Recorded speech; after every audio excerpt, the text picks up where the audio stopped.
ondoa mawe kwenye figo, sawa, kwa kutumia mmea huu hapo mnaouona. Huu mmea wa mbonokaburi, majani yake utakuwa unayatwanga kwenye kinu kama vile unatwanga kisamvu, unachanganya na maji, unachuja, unakunywa fresh juice ikiwa mbichi, sawa. Unakunywa kikombe kimoja kutwa mara mbili, nayo pia unatakiwa utumie lita moja kwa siku. Yaani kikombe kimoja kikubwa kile cha nusu lita asubuhi na usiku tena kikombe kimoja. Unaweza kufanya kwa muda wa siku 60. Sasa kama unasumbuliwa na shida ya figo, na labda umepima, umegundua wewe una mawe kwenye figo, unasumbuliwa na shida ya figo, sasa hii itakusaidia sana, kwa maana utatakiwa utumie sasa kwa muda wa miezi miwili, siku 60.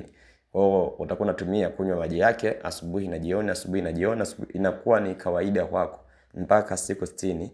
Na ukienda kupima tena utagundua kwamba umepona, yani mambo yamekaa vizuri kabisa.